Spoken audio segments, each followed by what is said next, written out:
Hello friends, அஸ்ஸலாமு அலைக்கும். இன்றைக்கி ஒரு பிரேக்ஃபாஸ்ட் vlog தாங்க பார்க்க போகிறீங்க. இட்லி தோசை மாவு தான் அரைக்கிறதுக்காக ப்ரிப்பரேஷன் பண்ணிகிட்ருக்கேன். இது பார்த்திங்கன்னா நொய்யரிசி மாதிரி இருக்குது பார்த்தீங்களா. இது எதுக்குன்னு தெரியுமாங்க, காலையிலேயே ஊற வச்சுருக்கணும், நான் மறந்துட்டேங்க. ஸோ எங்கள் அம்மா சொல்லி கொடுத்த ட்ரிக்ஸ் தான் இது. ஸோ ஈவினிங் ஒரு 5-6 மணி போல் லேட் ஆனாலும் டக்குன்ட்டு மிக்சியில் நல்லா அரைச்சி சேர்த்துருவாங்க. ஸோ சேர்த்து ஊற வச்சோன்னா சீக்கிரமாகவே ஊறிடுங்க. ஒரு 3 மணி நேரம் போல் ஊற வச்சாலே போதும், சும்மா சாஃப்டாக ஊறிடும். ஸோ ஃபஸ்ட்டு பார்த்திங்கன்னா அரிசி அரைச்சி எடுத்தாச்சு. அதுக்கப்புறம் உளுந்துங்க. ஸோ உளுந்தும் பார்த்திங்கன்னா சூப்பராக அரைச்சி எடுத்தாச்சுங்க. நாங்கள் ரேஷன் அரிசியில் தாங்க இன்றைக்கி மாவு அரைக்கிறோம். ஸோ எப்போவுமே நாங்கள் ரேஷன் அரிசி தான் யூஸ் பண்ணுவோம். ரொம்ப சாஃப்டாகவே வரும். ஸோ தோசையும் நல்லா வரும், இட்லியும் நல்லா வரும். அந்தளவுக்கு பதமாக வந்து எங்கள் அம்மா அரிசி சேர்ப்பாங்க. பாருங்கள், இது புளிக்கணுன்றதுக்காக கையாலேயே மிக்ஸ் பண்ணுறாங்க. காலையில் பார்த்தீங்கன்னா மாவு சூப்பராக புளிச்சு வந்ததுங்க. ஸோ ஃபஸ்ட்டு எடுத்தோடனே நான் இட்லி ஊற்றிட்டேன். ஏன்னா காலையில் பசங்களை ஸ்கூலுக்கு ரெடி பண்ணணும், அவங்கள குளிக்க வைக்கணும், அது ஒரு பெரிய வேலைங்க. ஸோ இட்லி ஊற்றிட்டு அதுக்கப்புறம் எல்லா வேலையும் முடிச்சுட்டு வந்து ஓப்பன் பண்ணி பார்த்தா இட்லி அவ்வளோ சாஃப்டாக வந்ததுங்க. பாருங்கள் எவ்வளோ சாஃப்டாக இருக்குன்ட்டு. கையை வச்சதுமே அப்படியே உடஞ்சி வருது, அவ்வளோ சாஃப்டாக இருந்தது. என் பையனுக்கு இட்லி ரொம்ப பிடிக்குங்க. ஸோ அதனாலேயே நான் ரொம்ப அதிகமாக வீட்டில் இட்லி செய்வேன். பாருங்கள், பசங்களுக்கு நான் வந்து பிரேக்ஃபாஸ்ட் கொடுத்துட்டு கிளப்பிட்டேன். ஸோ இப்போ எனக்கான ஸ்பெஷல் பிரேக்ஃபாஸ்ட் தாங்க செய்ய போகிறேன். என்னடா இவளுக்கான ஸ்பெஷல் பிரேக்ஃபாஸ்ட் பார்க்குறீங்களா? ஒன்றுமே இல்லைங்க, உளுத்தம் பருப்பும் கருப்பு கவுனி அரிசி, அதோடு பார்த்திங்கன்னா கருஞ்சீரகம், இந்த 3ஐயும் சேர்த்துட்டு ஒரு சின்ன சத்து மாவு மாதிரி செஞ்சு வச்சுக்க போகிறேங்க. அப்பப்போ கஞ்சி மாதிரி செஞ்சு குடிச்சிக்கலாம் அப்படின்றதுக்காக. ஸோ ஃபஸ்ட்டு பார்த்திங்கன்னா ஒரு 2 கப் அளவுக்கு கருப்பு உளுந்து எடுத்துக்கிட்டேன்.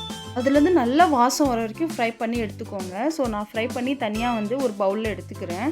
இப்போ பார்த்திங்கன்னா நல்லா சூடாக இருக்குது. இது சூடு ஆறட்டுங்க. இது நம்ம சைடில் வச்சுட்டு இப்போ நம்ம இதில் கருப்பு கவுனி அரிசி 1.5 கப் அளவுக்கு எடுத்துருக்கேங்க. மெஷர்மெண்ட்லாம் தேவையில்லைங்க.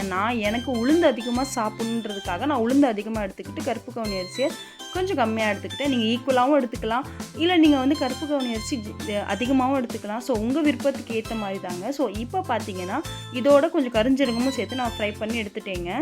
ஸோ கருப்பு கவுனி அரிசி நல்லா பாருங்கள் சூப்பராக ஃப்ரை ஆகிடுச்சு. நல்லா வாசங்க இந்த கருஞ்சீரகம் சேர்த்ததில். ஸோ அதையும் ஆற வச்சிடலாம். இப்போ நான் தனித்தனியாக தாங்க அரைச்சி எடுக்க போகிறேன். கருப்பு உளுந்து பார்த்திங்கன்னா ரொம்ப ஹெல்த்து நம்ம உடம்புக்கு. ஸோ ஃபஸ்ட்டு பார்த்திங்கன்னா மிக்ஸி ஜாரில் போட்டு நான் அரைச்சி எடுத்துக்கிட்டேன். ஸோ இதில் பார்த்திங்கன்னா எந்த அளவுக்கு பவுடராக அரைக்க முடியுமோ அந்தளவுக்கு பவுடராக அரைச்சி எடுத்துருக்கேங்க.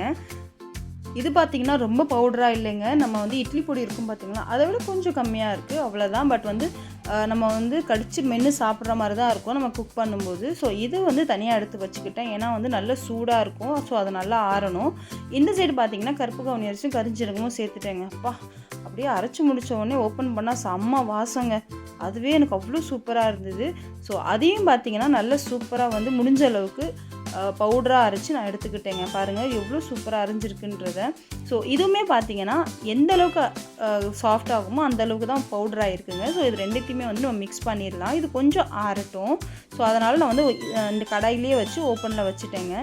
இப்போ நான் கஞ்சி மாதிரி குடிக்க போகிறேங்க. ஸோ இன்றைக்கி எனக்கு பிரேக்ஃபாஸ்ட் இது தான். ஸோ இப்போ பார்த்தீங்கன்னா 2 கப் அளவுக்கு தண்ணி சேர்த்துக்கிட்டு 2 டேபிள் ஸ்பூன் அளவுக்கு பவுடர் எடுத்துக்கிட்டேங்க. ஏன்னா கஞ்சி பதன்றதால ஸோ இந்த அளவுக்கு மட்டும்தான் பவுடர் எடுத்துருக்கேன். ஸோ அந்த சத்து மாவு மாதிரி செஞ்ச பவுடர், அந்த உளுந்து பவுட்ரு இப்போ நம்ம நல்லா மிக்ஸ் பண்ணிடலாங்க.